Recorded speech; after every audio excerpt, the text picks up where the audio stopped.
So just being a man of the world. I sometimes get cocky, Terrell Blair. I get on my Terrell Blair stuff, but I also get like that because it's so. What we got going on, man. This right here is just so mean. It's so meaningful, man. Bronx, man. Man. Yes. Yeah, the Bronx, man. I mean, I love what we currently got going on music-wise, and I love the history of it as well. You know what I mean?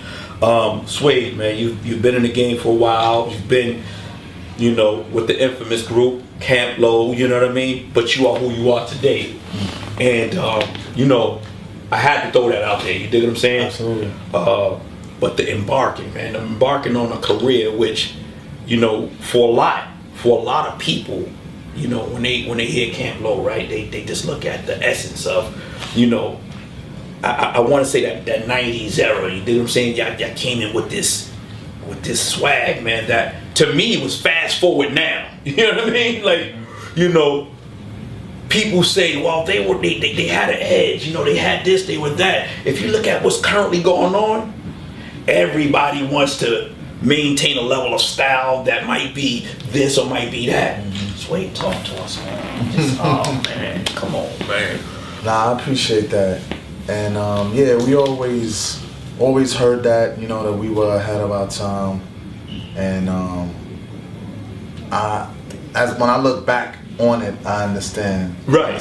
Why? Right. It was nothing sounding like that, nothing looking like that, coming out of that time and space right there. So, and I mean, I've been seeing a bunch of influence on different artists, mainstream, up and coming, whatever you call it. Right.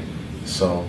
Hence why I made the record called Phone Check and said, don't make me have to call your name out, because cats run with styles and flows and wares and vines and all of that shit and act like they don't know where they got it from. But make me have to call your fucking name out, feel me? Right. But, you know what I'm saying? But ultimately it's all good, you know what I'm saying? Like, that's how it's supposed to be, you know what I mean? Like, I was influenced by somebody and I turned it into mine, and it just keeps going. So and it's amazing that you state that, you know what I mean? Because we're gonna bounce back and forth with it. The influence. Who was your influence? Well, I always call myself the son of Melly Mel. I gotta start there. Right. Love Melly Mel, man. You know what I'm saying? And then I love Kane, Tribe, Diggable, Jungle. You know what I'm saying? Of course. Native, yeah. But how was now? Because now, right. So now you speak of like like this platter, right? And it's a slew of different types of ingredients in there, lyrically, style-wise, this and that, right? So you incorporate it into your style. But now the image itself, right? How did you say, because now when y'all came out, right? This like mid '90s, late '90s, in between. It was a hard gamble, man. Oh shit. So dude just, what the fuck is this? Come on, man.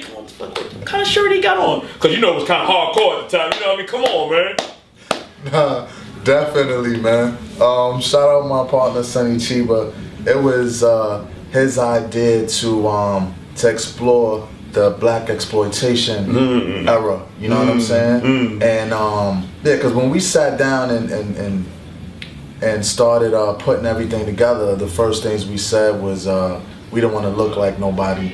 We didn't want to sound like nobody. You know what I'm saying? We wanted to have our own slang and just our own look. So we dove into the 70s era. And I don't know, I guess I never really paid attention to whether it was risky or not. I knew it was 100% us. I knew we wasn't trying to be anything. We were just truly being, doing what we felt good about. Right. So I think that's why it worked, because it wasn't like trying. It was just like, yo, this is gonna be our look. This is how we walk. And we was already on some like love to get fresh and the eclectic. So now the eclectic, because I'm gonna say eclectic. You dig what I'm saying? That appeal was there prior. You know what I mean? Now you fast forward. You put the music out. People are like the response was just like, wow. You dig what I'm saying? Yeah, it was a blessing, man. A total difference.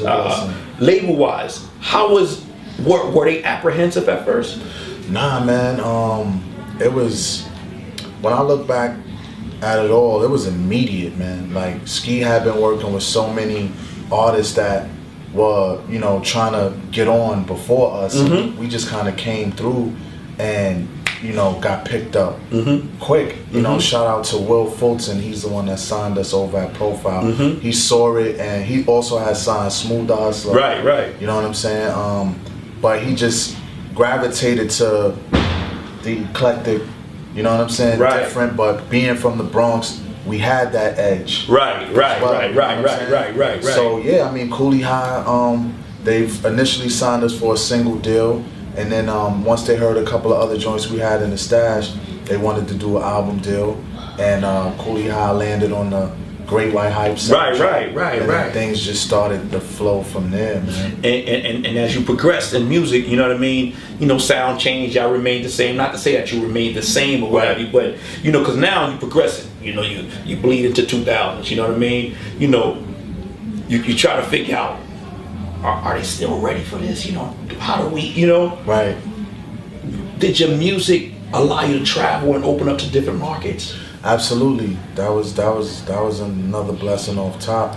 Our first tour, Maceo from De La Soul, he saw Cooley High on BET and was like, yo, let's get these cats to open up for us on our next tour.